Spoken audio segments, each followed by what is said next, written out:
የሚና በዘመናዊ ሻል ኢንቨስትመንት መሳተፍ የሁለቱን ሀገሮች ግንኙነት ያጠናክረዋል የሚል እምነት አለን። በዚህ አጋጣሚ ክቡር ጠቅላይ ሚኒስትር ኃይለማርያም ደሳለኝ የሁለቱ ሀገሮች ግንኙነት የበለጠ ተጠናክሮ እንዲቀጥል እያደረጉ ላለው ጥረት ሳላመሰግን አላልፍም።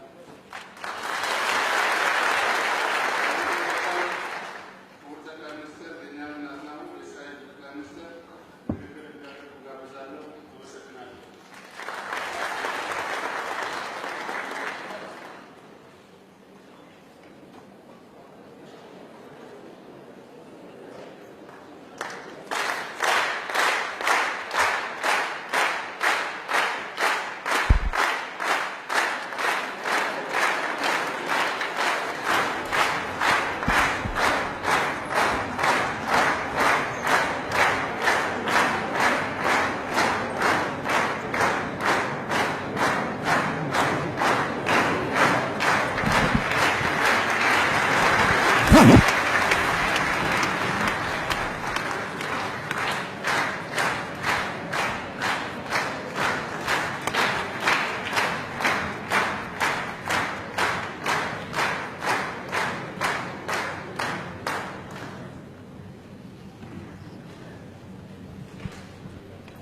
Your Excellency, Prime Minister Ethiopian, the Honorable Speaker, Abdullah Gemeda, members of Parliament, Salam.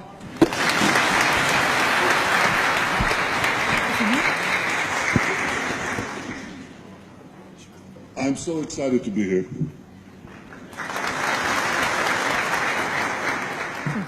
My delegation is excited to be here.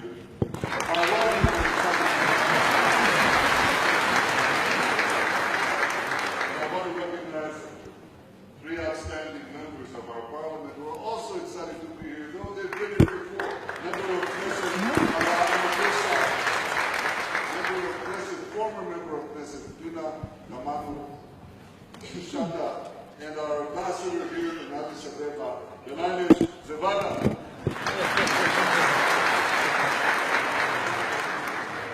I'm absolutely thrilled to be the first Prime Minister of Israel to visit Ethiopia ever.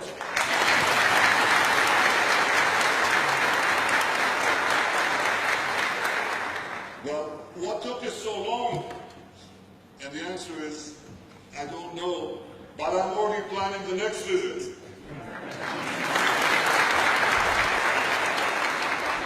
Ethiopia is a resplendent land, rich in history, diverse in culture, pregnant with promise. The Prime Minister said today in our meeting, he said something that is so true. He said, Israel has a place in the hearts of Ethiopians, and Ethiopia has a place in the hearts of Israelis, in the hearts of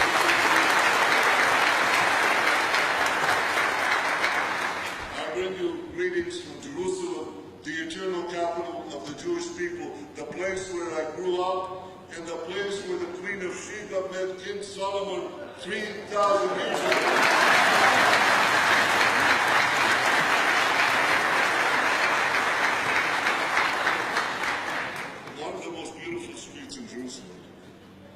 In the heart of the city is a street called Ethiopia Street. And in my youth, I would walk past the majestic Ethiopian church on it. And I felt always that it was just one expression of the enduring bonds between our peoples. Bonds of history, bonds of values, and increasingly bonds of interest.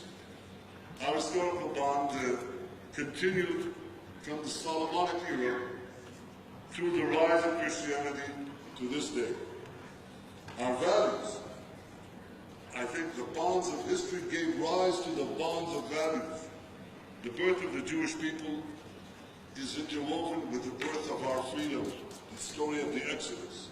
We were brought from slavery to freedom in our land, to our land, the land of Israel. You in Ethiopia, you fought for your freedom. You maintain your freedom. Throughout the centuries, for millennia, your nation has proudly fought for and maintained its independence. We respect you for it. We admire you.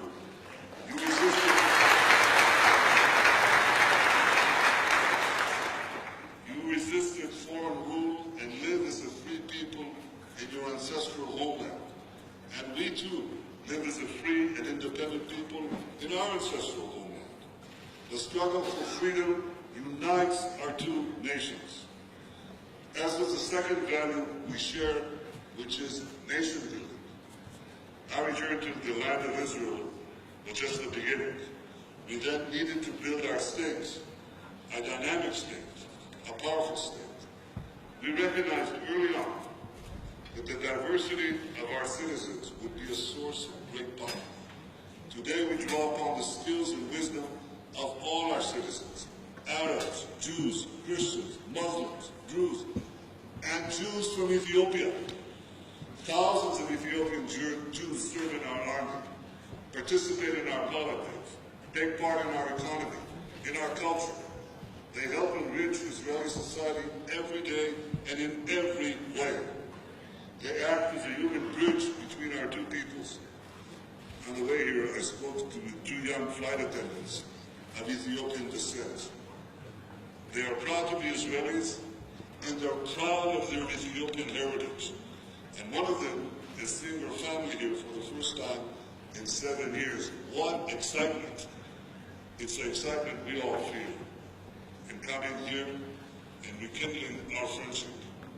Our Declaration of Independence guarantees the rights of citizens, regardless of religion, race, or gender.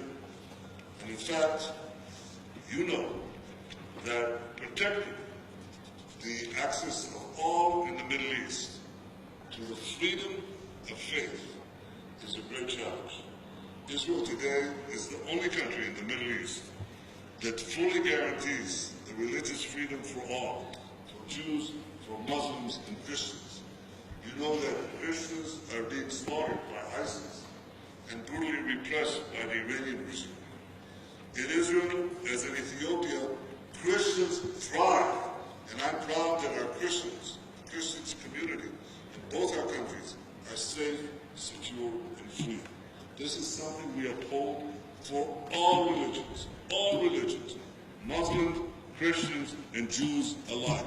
It's the values we should uphold everywhere in the Middle East and everywhere in the world, in Africa, in Europe, everywhere.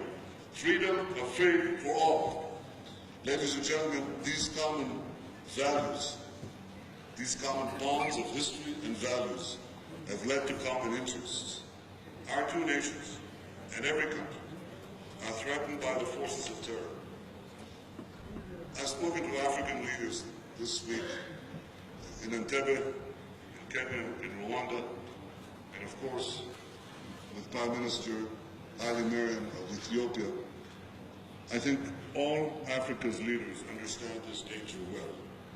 We've witnessed attacks in countries across the continent and around the world. We've seen fanatics who seek to impose medieval barbarism on all humanity. They deliberately target civilians. They systematically murder innocent men, women, and children in malls, in universities, in cafes, in hotels. It's important to understand that the terrorists see us, all of us, as one. And we must fight them as one. And I want to pledge to you one thing. We can defeat them, we will defeat them. But working together will defeat them even faster.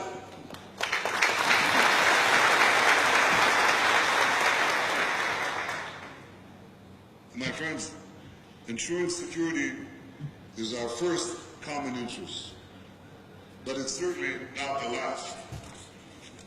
For too long, Africa was treated like an afterthought by much of the world. Many focused on its problems. Few saw its opportunities. Well, no longer. We are clearly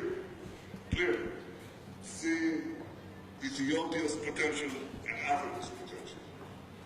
And today I'm proud to announce that Israel is coming back to Africa in a big way.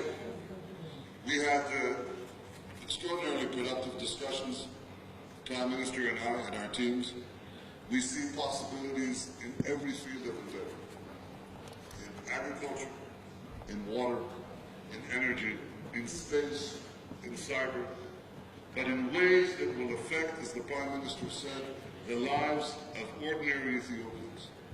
You can have more water for your personal use, for crops, if you can make your crops more productive, if you can grow animals to produce, and cows, to produce milk in greater quantities.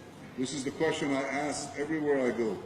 Which cow produces more milk per cow in the world? You think it's a Dutch cow? You think it's a French cow? It's not. It's an Israeli cow. And soon it could be an Ethiopian cow.